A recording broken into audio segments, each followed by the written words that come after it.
कि हम कौन सी जिंदगी जीना चाहते हैं। डॉक्टर बाबा साहब अम्बेडकर ने कहा, मैं इस मिशन मूवमेंट को आप लोगों तक बड़ी कठिनाइयों के साथ लेकर के आया हूं। अगर आप लोग पीछे आगे ना ले जा सको तो पीछे मत जाने देना। आपको विचार करना पड़ेगा साथियों कि अगर 2015 के अंदर मान्यवर चंद्रशेखर साहब, माननीय विनय रतन साहब ने अगर भीम आर्मी के माध्यम से एक संगठन खड़ा ना किया होता, तो आप बताओ बाबा साहब डॉक्टर अम्बेडकर का सपना कि बाबा साहब डॉक्टर अम्बेडकर ने कहा मेरे मिशन को अगर आप आगे ना ले जा सको तो पीछे मत जाने देना। आप विचार करो, अगर भीम आर्मी नहीं होती तो आपका मूवमेंट कहां खड़ा होता?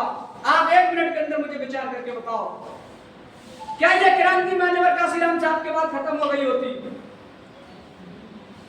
आप विचार कीजिए, जब बहन बेटियों पर अत्याचार होता है तो भाई चंद्रशेखर आजाद के फौज के अलावा आपको कोई आदमी सड़कों पे दिखाई देता हो तो बताओ। 4 साल के बाद जब 5वीं साल बरसाती मेंढक के चुनाव मैदान में आते हैं तो हमारे समाज के लोग कहते हैं कि फलानी पार्टी भी अब एक्टिव हो गई है, वो सरकार बना रही है।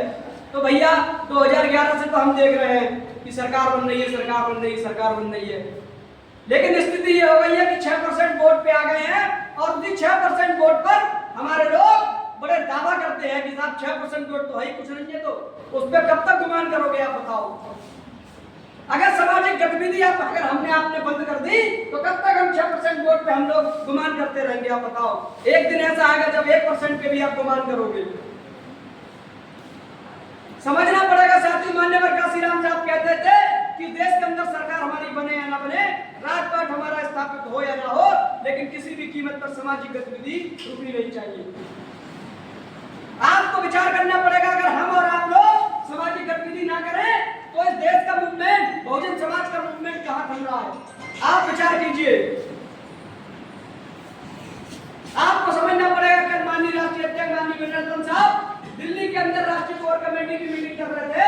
भीम आर्मी के प्रदेश संयोजक माननीय कुलदीप भार्गव बाराबंकी में थे और मेरे जैसे तमाम कार्यकर्ता अलग अलग जिले में थे। मैं कलेटा में था, आज मैं हाथरस में हूं। आप भीम आर्मी किसी भी प्रदेश पदाधिकारी को पकड़ लीजिए, मंडल के संयोजक को आप देख लीजिए, फेसबुक पे सब आप लोग लाइव चलता है, आप देख लीजिए विनय रतन साहब को, चंद्रशेखर साहब को, आपको कोई ना कोई जिले में मूवमेंट आगे बढ़ाते हुए मिलेंगे।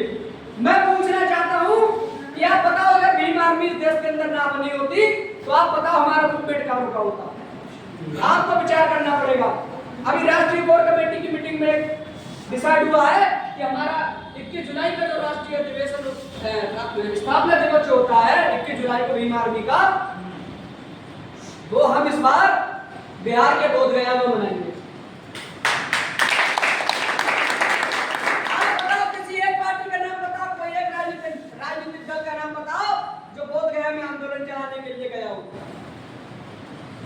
आप करो विचार। विरासत हमारी, आंदोलन हमारा, और हमें ही आरएसएस के सामने भीख मांगनी पड़ रही है कि हमारी विरासत को बचा लीजिए। कितने शर्म की बात है। क्या सिर्फ हमारे नेता, क्या सिर्फ हमारी राजनीतिक पार्टी सिर्फ और सिर्फ हमारा वोट लेकर के हमें बेवकूफ बनाने का काम करते हैं? जब हमें बेवकूफी बनना है तो क्यों ना हम भाजपा और आरएसएस के पैर पकड़ के अपने कोई ना कोई दलाली करके अपने काम कर लें। क्यों हम लोग इतनी दूर से आकर के यहाँ संघर्ष कर रहे हैं? क्यों? क्योंकि हमारा विरासत बच जाए, हमारा आंदोलन बच जाए और हमारी सामाजिक गतिविधियां चलती रहे, ताकि जब हमारी आने वाली पीढ़ी हमसे सवाल करे कि जब इस देश के अंदर लोग लड़ रहे थे तब तुम अपने घरों में क्यों सो रहे थे? आपको समझना पड़ेगा, 1950 में जब भारत में संविधान लागू कराया बाबा साहब डॉक्टर अम्बेडकर ने, तभी हमें शिक्षा का अधिकार मिला, तभी हमें समानता का अधिकार मिला, तभी हमें संपत्ति रखने का अधिकार मिला। अगर आज इस देश के अंदर संविधान हट जाए तो आप बताओ, क्या संपत्ति रखने का अधिकार आपको होगा? क्या आपको नौकरी करने का अधिकार होगा? क्या बहन बेटियों को तन मन धन पे सम्मान मिलेगा?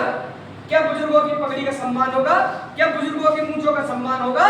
तो आप बताओ, जब हमारे हक अधिकार संविधान से हैं तो हमें संविधान बचाने की लड़ाई लड़नी चाहिए या नहीं लड़नी चाहिए?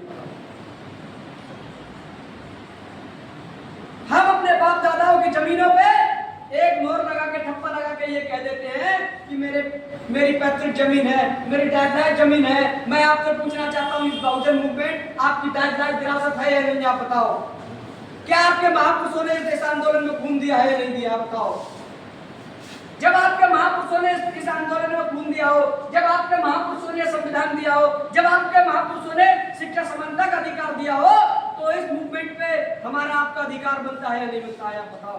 क्या इस मूवमेंट को हमें आगे लेके जाना चाहिए या नहीं लेके जाना चाहिए? जब हम अपनी जमीनों की रक्षा करते हैं, जब हम अपने बहन बेटियों की रक्षा करते हैं, तो क्या हमें इस मूवमेंट की रक्षा करनी चाहिए या नहीं करनी चाहिए? आप लोग बताओ मुझे।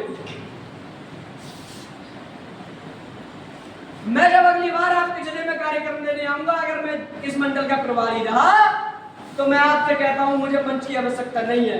मुझे आप गांव गांव लेके जाइए, आप मेरी फेसबुक उठा के देखिए, मैं जहां कहीं भी जिस जिले में भी रहा हूं या अपने जिले में भी रहा हूं, तो मैं समझता हूं हफ्ते में 4-5 दिन मेरी फेसबुक पोस्ट आप उठा के देख लीजिए, मैं गाँव में आपको मिलूंगा। मैं आपके साथ गाँव में जाऊंगा, मैं आपके साथ ब्लॉकों में जाऊंगा, तहसीलों में जाऊंगा, मेरी जहां जरूरत है। मुझे 7 दिन रोकी, 8 दिन रोकी, मुझे नहीं चाहिए अच्छी व्यवस्था। मैं आपके साथ मोटरसाइकिल से संगठन बनाने का काम करूंगा। जब अगली बार जब मैं आपके जिले में आऊंगा, तो मैं एक बोर्ड और एक मार्कर लेके आऊंगा, ताकि अपने लोगों को एक छोटा सा कैडर बुजुर्गों के माध्यम से और त्रिभुज वर्ग के माध्यम से ऐसी शिक्षा दे सकूं कि हमें संगठन कैसे चलाना है। मुझे भीड़ नहीं चाहिए, संगठन को भीड़ नहीं चाहिए, चंद्रशेखर भाई गन्ने भाई को भीड़ नहीं चाहिए। हमें ऐसे समर्पित कार्यकर्ता चाहिए जो देश के लिए कुछ कर सके, जो समाज के लिए कुछ कर सके, जो कौम के लिए कुछ कर सके, जो बहन बेटियों के लिए कुछ कर सके, जो हमारे खून को खून समझते हो, जो हमारे पसीने को पसीने समझते हो, जो हमारी मेहनत को मेहनत समझते हो। आप रुक जाइए।